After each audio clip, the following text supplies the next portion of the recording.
Good morning, good evening, good night, wherever you are in the world. Welcome to another session of Living World of Darkness, New York by Night Camarilla venue.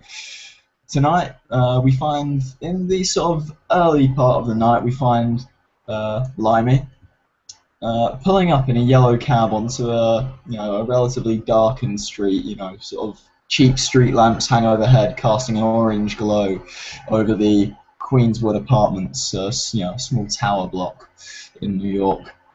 And as Limey exits the cab, he pulls out a cigarette, lights it, bangs on the hood, and the cab driver pulls away.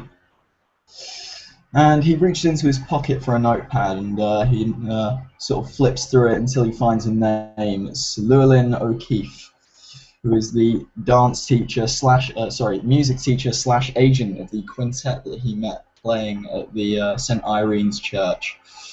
He has a few questions to ask him, and he knows that he can't go in too strong, otherwise this guy's just gonna close up entirely. So, as he walks up the steps, he prepares himself to enter a slightly more charismatic kind of approach. And as he knocks on the door, he prepares sort of an award-winning smile to greet the gentleman. As you knock on the door, you'll hear a voice coming out of there. Yeah, who is it? Name's Mr. Rigby. I've been sent here to ask you about a couple of your students. You with the police? No, I'm not a copper. No, your students promised me an interview after the St. Irene's church gig, and well, of course, the fire, I didn't get the chance. But, you're their agent apparently. I was told you might be able to point me to where they are. Oh? Who told you that? Oh, the vicar of the church, and of course he, pointed me in the right direction of the school board, who said that you managed their affairs. Oh. You sure you're not with the cops? Hey man, look, as soon as you see me, you're gonna know I'm not with the cops, I promise you. Maybe we can talk inside. Fine.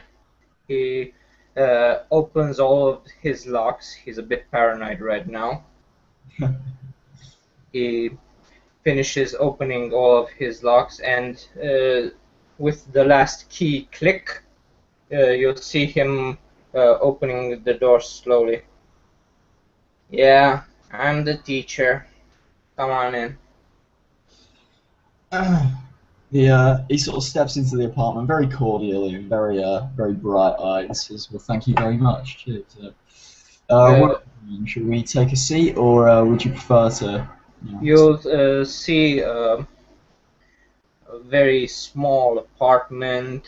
Almost, if you know apartment layouts, it's more of a two-room kind of deal with only one bathroom, and a kitchen is mixed with another one of the rooms, so to speak. And you see a few bar stools there, a TV that looks ancient as all hell. If you didn't know any better, you'd say it's black and white, but it's actually colored. And you see a couch that is facing the TV. Okay, have a seat on the couch. I'll take one of the chairs sitting here. Okay. You drink? No, I'm alright, thank you. I've got a little bit of business later on tonight, so thanks anyway. He goes to his bar and takes a bottle of whiskey. You could tell that he is Irish, the way he handles his booze. He doesn't take one of those shot glasses. He takes a regular glass and just pours it all. No ice. And with a blink of an eye, he finishes his whiskey. Okay, so if you're not with the cops, who are you? Small-time journalist. I work for a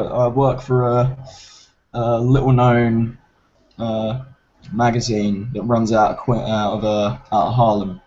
You know, musical press basically. We're up and coming, and we try and support up and coming musicians. So, unfortunately, I did try and organise an interview with the band for after the gig at St Irene's, but of course, what with the fire, very unfortunate. They were nowhere to be seen, and I didn't have a contact number, so all I knew was they had an agent. Samuel told me that.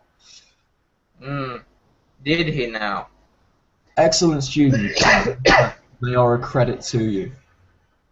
You know, I like them as if they were my children. So I'm not that comfortable just handing out to anyone this information. You know, Oh, even well. if one of them were killed, but I just don't feel right about telling you this. And he turns on and pours another glass, and he finishes it at the same speed as the one before. I do understand that, of course. Your students, you know, I mean, the skill of their music tells me that you must be very, very close to them. You must work very closely with them. But what was that you said before? Even with one of them. Uh, Even if one of them would die, I wouldn't tell. I'm sorry. I just seen too much in my life. I can't. It's hard for me. Oh, He pours out another one and just finishes as the first two. you kind of Limey gives him a sideways glance as he downs another shot of whiskey, and he realizes that this guy's getting more and more lucid the more he drinks. And he turns to him and he says, "See, the thing is, Llewellyn, right? Can I call you Llewellyn?" Eh, sure. I'm not a teacher in this moment, and you're not my student, so why the fuck not? See, the thing is, I mean, I know our music journal is only very small at the moment, but I have an eye for talent, and I have an eye for musical acts that could go somewhere. Your quintet are exceptional. We're talking New York Philharmonic like standards here. Really, like, and some of those New York Philharmonic, they're getting old. They're going to need to replace them soon, and I just feel like if they had a little bit of publicity, then maybe, just maybe, you know, they could get in on the action, you know, start making some money off their music. And of course, that means you'd end up making money off the music as well. I mean, I understand that you're an exceptional music teacher, but you must have some interest in your art being sold to the public.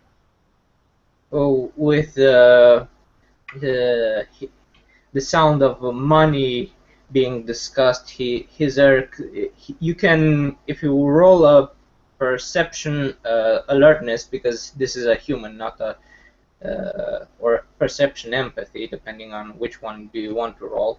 Huh? You could tell that his ears start perking up, depending on how many successes when you say the word talk about cash. That's four. Oh yeah, you definitely notice that his ears are moving slightly when he said something about money. The mention of money, he says, look, all right, I know this isn't particularly the dumb way of things, of course, but the thing is, we pay for our interviews. You know, we pay quite a decent amount of money. I mean, especially for such a small paper. And from the inside of his beaten up suit jacket, he pulls a wad of about $500 in a money clip. Upon looking at the money, the teacher's eyes will widen a lot. If you are still looking at him, you could see that it's almost as if he'd taken eye drops. That's how widened his eyes are at seeing $500. He flicks through the cash and he says, "Now, for this interview, we were going to pay $300 because, like I said, we do take an interest in trying to get these bands off the ground, you know? Especially, you know, because if we spot them first, it looks good for us. But what say the band takes 200 and he flicks through the cash until he's got five $20 bills and he folds them up. And he says, "If I was to give you 100, I'd say that was a fair cut for an agent of your standing, wouldn't you?" Hmm. I I don't know. I have to think about it. Even though he says this, if you roll another perception empathy, if I remember correctly, Yeah. uh, his words say something, but his mm, thoughts say something else, so to speak. Okay, cool. Oh yeah, you kind of have an idea that you're heading in the right direction, but you're not sure. Okay. Oh, see, that's the thing. I'm pressed for time. We need to get this article printed within the week, so I'll tell you what, out of my own personal cash, and he flips through again, if I make it $150, then maybe, I don't know, maybe, you'll be able to get over the amount of time you need and just be able to point me in the right direction because it really is important. My editor is breathing down my neck. Well, he he looks, he wanders, he takes another glass of whiskey, and he says, "You know, those little buggers are the light of my life. I I kind of need to give them, uh, better instruments to play, better conditions. Let's say 200, and maybe we'll talk business." Okay, at this point, I'd like to roll a charisma empathy. My character has a specialization in deal brokering, so he's going to try and push for 170. Is that okay? Okay, sure, go for it. Okay, one, two, three, four, five, six, no, six. That's seven successes. He Uh, says, see, that's the thing. 200 is a lot. I was thinking more. We could meet in the middle, say 160.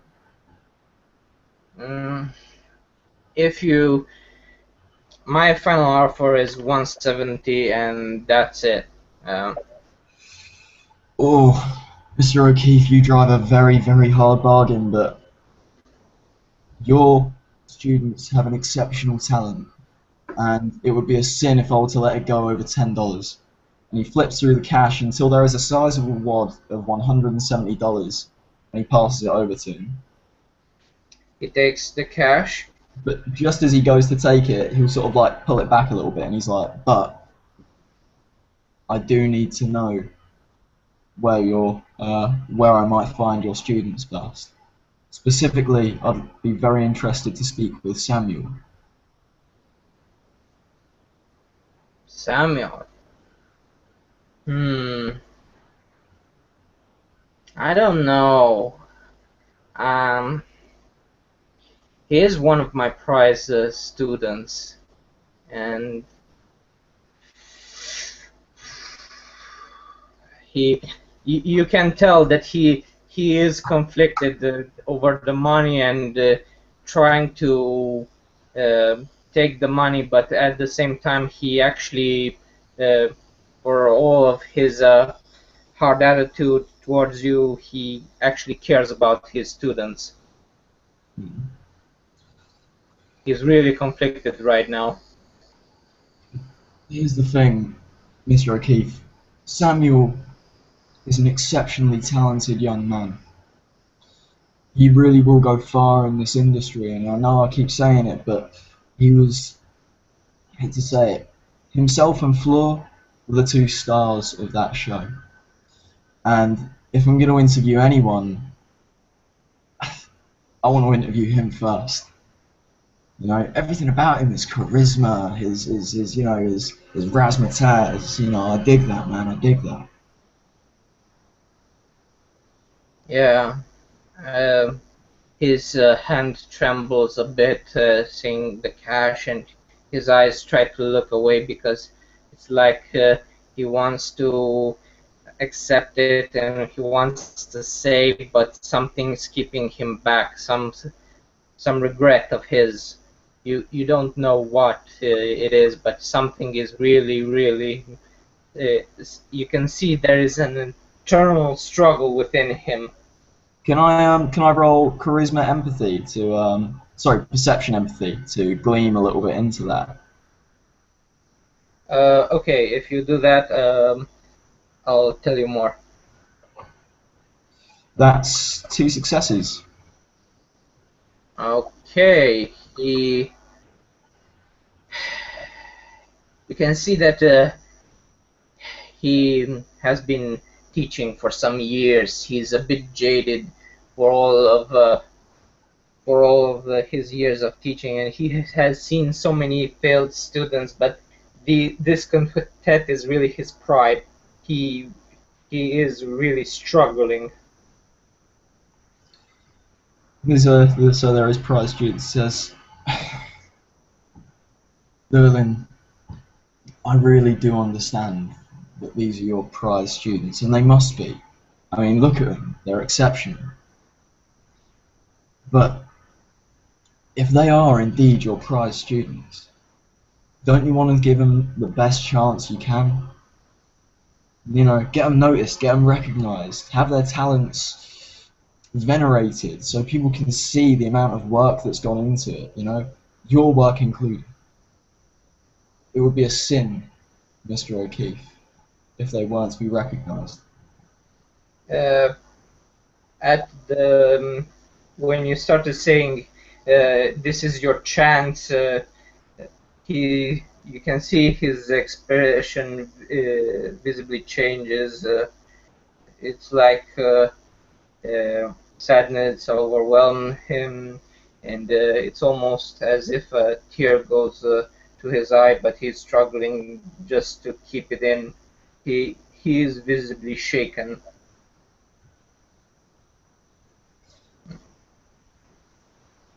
Limey just gives him the time, you know, sort of, but he flicks the money in his hands just to remind him that it's there, but he gives him the time to come up with his own answer. Uh, he goes and says, you know, he goes back to the bar and pours himself another drink, and actually goes and pours three just to be on the safe side. You know, I've had a lot of students in my day. Hell, there were a lot of students that made great promise. They were my pride, but they failed so many times, and I'm. These are just my current pride. You know, the quintet. I've trained them since they were just fledglings in their talent. I'm just shaping them right now, and I'm not sure that mm, it seems like it's a bit too early. But at the same time, I really need the cash to give them more of a chance in life, more of a chance to fame and fortune the way they deserve. It's exactly what they deserve. And, you know, it was selfish of me to negotiate you to 170 before. No, you're right. You're right, they're worth at least 200. And he goes into his pocket and he leafs through the wad again, and he pulls out an extra 30, and he adds it. And by this point, it's $200 in his hand, and it's quite a sizable wad of cash. So it says, no, you're right. You're right. If they're going to get the best chance, it doesn't just mean us promoting them, it means you being able to give them the best chance. So that means being able to fund them. And, well, $200 for that kind of talent, that's the least I can pay. And he kind of puts it down on the coffee table and he slides it over towards him. He says, "It's yours. Take it. I just need to know where I can find Samuel." He's very close, you know. I I couldn't just stay far from him. Not him. He and he just visibly shakes. And there's a pause there. You can see him just trying to imagine, remember the location. Okay.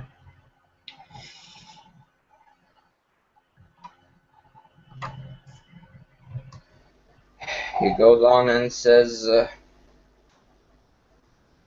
"You know where we are, right?"